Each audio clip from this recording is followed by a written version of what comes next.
विद्यार्थी मित्रों સૌથી પહેલી ખાલી જગ્યા એ પ્રશ્નપત્રની અંદર આપેલી છે, એ અસાઇનમેન્ટની અંદર આપેલી છે કે PAB નું ઉગમ બિંદુથી અંતર ખાલી જગ્યા છે। હવે અહીં આપણે જોવાનું છે કે ભાઈ આપણને એ ખબર હોવી જોઈએ કે ઉગમ બિંદુ એટલે શું અને ઉગમ બિંદુના યામ કેટલા। તો મિત્રો આપણને ખબર છે કે ઉગમ બિંદુના યામ જે છે એ હંમેશા 0 0 હોય છે અને એને O દ્વારા સામાન્ય રીતે આપણે દર્શાવીએ છીએ। કેપિટલ O આપણે લખી શકીએ છીએ કે ભાઈ આ કેપિટલ O વડે આપણે એને દર્શાવીએ છીએ। આ ઉગમ બિંદુ છે। આવો જ્યારે પણ પ્રશ્નો આવે ત્યારે તમને ખબર હોવી જોઈએ કે એનું જે જવાબ છે, સાચો જવાબ છે, એ સાચો જવાબ વર્ગમૂળમાં A વર્ગ વત્તા B વર્ગ છે। શું જવાબ છે? A વર્ગ વત્તા B વર્ગ। એની જગ્યાએ જો અહીં x અને y આપેલો હોય તો એનો જવાબ આવશે વર્ગમૂળમાં x વર્ગ વત્તા y વર્ગ। આ એનો સાચો જવાબ છે। આ એક ખાલી જગ્યા ઘણા પ્રશ્નપત્રોમાં પૂછાઈ છે, પહેલી પરીક્ષામાં પૂછાવાની શક્યતા છે, એટલે ખાસ એને ધ્યાનમાં રાખવાની છે। બીજો પ્રશ્ન જે છે એ તમારા માટે છે કે બિંદુ -2 -3નું y અક્ષથી લંબ અંતર ખાલી જગ્યા છે। પ્રશ્ન એટલો છે, મેં એક એક્સ્ટ્રા પ્રશ્ન ઉમેર્યો છે કે x અંશથી લંબ અંતર ખાલી જગ્યા છે। હવે અહીં થોડીક વાત તમારે જરા જોઈ લેવાની છે। થિયોરિટિકલ, આ પ્રેક્ટિકલ વસ્તુ પણ હોય છે અને સાથે સાથે થિયોરિટિકલ વસ્તુ પણ છે કે ભાઈ અહીં તમે જુઓ કે ભાઈ આ આપણી યામાક્ષો છે, આને આપણે કહીશું x x ડેશ, આને આપણે કહીશું y y ડેશ। આ તમને હું પ્રેક્ટિકલી બતાવું છું, ખાસ ધ્યાન રાખજો। આ જે છે ઉગમ બિંદુ O છે, અહીં આપણે જોઈશું તો 1 2 3 4 5, એવી જ રીતે આ તરફ જુઓ તો -1 -2 -3 -4 -5। અહીં જુઓ તો તમે 1 2 3 4, અને નીચે તરફ જુઓ તો -1 -2 -3 અને -4, અને આગળ જેટલા સુધી જવાય એટલા સુધી જઈશું। હવે સૌથી પહેલાં આપણે જોઈએ કે ભાઈ -2 -3 કયા ચરણમાં આવેલું છે, તો કે ભાઈ -2 આ રહ્યું, તો -2 બિંદુ આ રહ્યું, અને -3 એટલે આ રહ્યું। શું કરીશું ભાઈ? પહેલો જે યામ છે એ હંમેશા x યામ છે અને બીજો જે નંબર છે એ હંમેશા y નંબર છે, એટલે આપણું જે બિંદુ છે એ બિંદુ આવશે તમારું અહીં। અહીં બિંદુને આપણે કહીશું -2 -3। આ બિંદુ આવી ગયું તમારું। હવે અહીં શું કરવું છે આપણે? તો પ્રશ્ન એ છે કે y અક્ષથી લંબ અંતર 4 અલગ અલગ તમને વિકલ્પો આપેલા છે। હવે એ વિકલ્પો કેવી રીતે પસંદ કરવા? તો તમને એમ લાગે કે ભાઈ આ જે -2 છે અને -3 છે એ તો શક્ય જ નથી। કેમ શક્ય નથી? કોઈ કહેશે મને? કેમ શક્ય નથી? કારણ કે અંતર જે છે એ અંતર હંમેશા ધન હોય છે। કેવું હોય છે બેટા? ધન હોય છે। અંતર ક્યારે પણ ઋણ હોઈ શકતું નથી।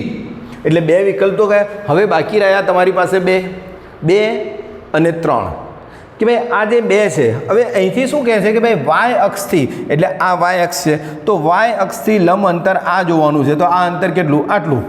કેટલું? આ અંતર કેટલું બેટા? આટલું। તો આ કેટલા છે? 2। આ કેટલા છે? 2। અહીંથી 1 અને અહીંથી 2, તો આ કેટલા છે? 2। તો જવાબ શું આવશે? પહેલા માટે જવાબ આવશે તમારો y અક્ષથી લંબ અંતર 2। અને બીજો પ્રશ્ન મેં એક્સ્ટ્રા મૂકેલો છે કે x અક્ષથી લંબ અંતર, તો કે ભાઈ આ x અક્ષ છે, તો x અક્ષથી લંબ અંતર કેટલું? x અક્ષથી લંબ અંતર આટલું, તો કેટલું? 1 2 અને 3, તો x અક્ષથી લંબ અંતર કેટલું થશે બેટા? 3 થશે। કોઈ પણ સંજોગોમાં આ પ્રશ્ન આવડવો જોઈએ। હવે સાદી રીતે તમારે ગણવો હોય તો સાદી રીતે પણ ગણી શકો છો। તો શું કહે કે ભાઈ x અક્ષથી લંબ અંતર શોધવું હોય, x અક્ષથી લંબ અંતર બરાબર માનાંકમાં y યામ। તો અહીં x અક્ષથી લંબ અંતર શોધવું છે તો માનાંકમાં y યામ। માનાંકમાં y યામ એટલે કેટલા? માનાંકમાં 3, અને માનાંકની બહાર નીકળે એટલે હંમેશા શું થઈ જાય? પ્લસ। એટલે જવાબ કેટલો આવ્યો? 3। તો આ 3 આવી ગયો। એવી જ રીતે y અક્ષથી, આ થિયોરિટિકલ છે અને આ પ્રેક્ટિકલ મેં બતાવ્યું, લંબ અંતર બરાબર માનાંકમાં y અક્ષથી છે તો x યામ। તો માનાંકમાં -2 માનાંકની બહાર નીકળે તો 2 એટલે જવાબ તમારો કેટલો આવી જશે? 2 જવાબ આવી જશે. એટલે આ બંને ખાલી જગ્યાઓ અગત્યની છે. આ 2 ખાલી જગ્યાઓ નથી, એકચ્યુઅલી 4 5 6 ખાલી જગ્યાઓ થઈ ગઈ. કોઈ પણ બિંદુના યામ ગમે તે આપેલા હોય તો આપણે આ રીતે ગણવાનો છે.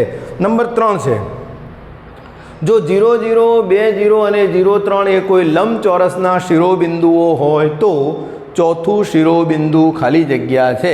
ખૂબ અગત્યનો પ્રશ્ન છે. આપણે એને ગણતરીપૂર્વક નથી કરવાનો, આપણે એને પ્રેક્ટિકલી કરવાનું છે. પ્રેક્ટિકલી કેવી રીતે કરીશું? તો કે ભાઈ પ્રેક્ટિકલી આપણે આ રીતે કરી શકીએ છીએ કે ભાઈ આપણે એક યામ દોરીએ છીએ, એક અક્ષ દોરીએ છીએ કે ભાઈ આ આપણી એક અક્ષ થઈ, આ એક્સ અક્ષ થઈ ગઈ. આ કઈ થઈ બેટા? એક્સ અક્ષ થઈ ગઈ. અને એ જ વસ્તુને હું વાય અક્ષ કરવાનું છે તો વાય અક્ષમાં આપણે એને વાય અક્ષ દોરી દઈએ. અહીંથી આપણે એને શું કરી દઈએ છીએ? વાય અક્ષ દોરી દઈએ છીએ. તો આ વાય અક્ષ તમારી થશે. ઓકે, અહીંથી આપણે જોઈન કરી દઈએ. આ વાય અક્ષ આપણી, આ એક્સ અને આ વાય, એટલે આ બંને અક્ષો આપણે ડ્રો કરી દીધી. આને આપણે કહીશું એક્સ એક્સ ડેશ. ફરીથી હું દોર્યું છે તો તમને ખ્યાલ આવે. આને આપણે કહીશું વાય વાય ડેશ. ચલો, હવે યામ કયા કયા આપેલા છે? પહેલો આપેલો છે 0 0 0 0. ક્યાં આવશે તમારું? 0 0 આ રહ્યું. ધારો કે એ બિંદુનું નામ હું આપું છું એ. આ બિંદુ તમારું થયું એ. બી છે 2 0 2 0. ક્યાં આવશે? તો કે ભાઈ અહીંથી જાઓ તો 1, આગળ 2, આગળ 3, આગળ 4. તો 2 0 ક્યાં થશે? કે ભાઈ 2 અને 0 એટલે આ બીજું બિંદુ તમારું થયું આ. તો આ બિંદુ તમારું બીજું બિંદુ થયું 2 0. આના યામ કેટલા થશે બેટા? 2 0. પછી શું છે? 3 0 છે કે ભાઈ સોરી 0 3 છે. તો અહીં ઉપર જાઓ તો 1 2 3. તો આ જે બિંદુ છે એ તમારું બિંદુ થશે C0 3. કયું બિંદુ થશે? C0 3. એટલે હવે લંબચોરસ છે તો જુઓ લંબચોરસ કેવી રીતે થશે? આ 1, આ 2, અહીંથી આમ જશે અને આમથી આમ આવશે. તો આ લંબચોરસ થઈ ગયો તમારો. ઓકે, આ લંબચોરસ થઈ ગયો. આ કેટલું? 2, આ બાજુ 3, એટલે આ બાજુ 2, આ બાજુ 3. હવે આ બિંદુના યામ તમારે શોધવાના છે. તો પહેલાં આપણે એક્સનો લખીશું. તો એક્સનો યામ કેટલો છે બેટા? 2. વાયનો યામ કેટલો છે? 3. માટે જવાબ કેટલો આવશે? 2 3. જવાબ કેટલો આવશે તમારો? 2 3. એટલે ચોથું શિરોબિંદુ આપણને પ્રેક્ટિકલી મળ્યું છે. ગણતરી નથી કરવી. ગણતરી કરશો તો વધારે તકલીફ પડશે, વધારે લાંબુ થઈ જશે. આ ઇઝીલી તમે પ્રેક્ટિકલી શોધી શક્યા છો. ચોથા નંબરનો પ્રશ્ન છે, 1 1 અને 3 3 ને જોડતા રેખાખંડનું મધ્યબિંદુ ખાલી જગ્યા છે. આ આપણે થિયરેટિકલ સારું છે. સૈદ્ધાંતિક રીતે ગણીશું કે ભાઈ 2 બિંદુઓ આપેલા છે, 1 1 અને બીજું આપ્યું છે 3 3. તો રેખાખંડ કયો થયો? AB. નું મધ્યબિંદુ શોધવું હોય તો ABના મધ્યબિંદુના યામ કૌંસમાં XY બરાબર શું થશે? x1 + x2 ભાગ્યા 2 y1 + y2 ભાગ્યા 2. આ થઈ ગયા. ખૂબ સરળ. બરાબર ને નીચે બરાબર. ચલો, આ શું થયું તમારું? x1. આ શું થયું? y1. આ શું થયું? x2. આ શું થયું? y2. સો સિમ્પલ. તો શું થશે? 1 + 3 / 2 1 + 3 ભાગ્યા 2 1 + 3 ભાગ્યા 2 3 ને 1 4 ભાગ્યા 2 અને આ બાજુ પણ થશે 4 ભાગ્યા 2 4 ભાગ્યા 2 એટલે 2 અને 2. તો તમારો આન્સર આવશે 2 2. એટલે જવાબ તમારો આવશે 2 2. આ રીતે તમે ચોથો પ્રશ્ન ગણી શકો છો. મધ્યબિંદુના યામ શોધવાનું સૂત્ર કયું છે તો એ પણ આવી જાય અને આ રીતે તમે પ્રશ્ન ગણી શકો. હવે ફરીથી એક સરસ મજાનો પ્રશ્ન આવ્યો છે. 4 2 10 2 13 5 અને XY સમાંતર બાજુ ચતુષ્કોણના શિરોબિંદુઓ હોય તો XY ભારે પ્રશ્ન છે. આમ જોવા જાઓ તો આ પ્રશ્ન આપણા માટે ભારે પ્રશ્ન છે. તો આપણે ભારે પ્રશ્ન કેવી રીતે ઉકેલીએ? તો ભારે પ્રશ્ન ઉકેલવા માટે પણ આપણી પાસે કંઈક ને કંઈક પદ્ધતિ તો હોય જ. તો આપણે અહીંથી આગળ જવા દઈએ છીએ બેટા. આગળ જવા દઈએ છીએ. હજુ આગળ ફરીથી આગળ જવા દઈએ ત્યાંથી, એટલે આગળ જવા દઈએ છીએ. ઓકે, કેવી રીતે દોરવું એ પણ તમને બતાવું છું એટલે ખ્યાલ આવે તમને. પ્રેક્ટિકલી આ વસ્તુ તમને આવડવી જોઈએ. હવે આને આપણે ઊભી કરી દઈએ છીએ 90 ડિગ્રીથી 0 ડિગ્રી કરી દઈએ છીએ એટલે આ તમારું થશે ઊભી રેખા આખી આ થઈ જશે. ઓકે, હવે અહીં આવી જાઓ. તમને એમ લાગશે કે સાહેબ આ બાજુ કેમ લઈ લે છે? તો આ બાજુ લઈ જવાનું કારણ એ છે કે ભાઈ આ ભાગ છે એ ભાગ મારે આ રીતે દોરવો છે. ઓકે, ચલો આને આપણે કહીશું એક્સ ડેશ, આને આપણે કહીશું વાય ડેશ. ઓકે, હવે આ ઉગમ બિંદુ તમારું થયું, આ તમારું શું થયું બેટા? ઉગમ બિંદુ થયું. તો ઉગમ બિંદુના યામ આપણા 0 0. હવે શું કહે છે? એ 4 2. તો અહીંથી આપણે ગણતરી કરીએ બેટા. જુઓ 1 2 3 4 5 6 7 8 9 10 11 12 13 14. તમને એમ લાગે કે કેમ સાહેબ 14 સુધી જાય છે? તો એટલા માટે જઉં છું કે ભાઈ આ એક્સ યામ મારું અહીં 4 છે, અહીં 10 છે અને અહીં 13 છે કે નહીં? અહીં કેટલો છે? 4 છે. અહીં કેટલો છે? 10 છે. અહીં કેટલો છે? 13 છે. એટલે એક્સ અક્ષ પર જમણી બાજુ હું 13 14 15 નંબર લેવા જરૂરી છે. ચલો વાય અક્ષ પર કેટલા છે? 2 2 અને 5. તો અહીં 2 2 અને 5 6 સુધી આપણે લઈ લઈએ. તો આ 1, અહીં 2, અહીં 3, અહીં 4 અને અહીં 5. નીચે જરૂર નથી એટલા માટે મેં નેગેટિવ ઓછું દોર્યું છે. ઋણ સંખ્યાવાળું ઓછું કેમ દોર્યું? કારણ કે જરૂર નથી લાગતી. હવે મારા પ્રશ્નનો જવાબ પ્રેક્ટિકલી પ્રાયોગિક રીતે અહીં આવી જાય છે. સૌથી પહેલાં જોઈએ કે ભાઈ એ 4 2 ક્યાં આવ્યું તમારું?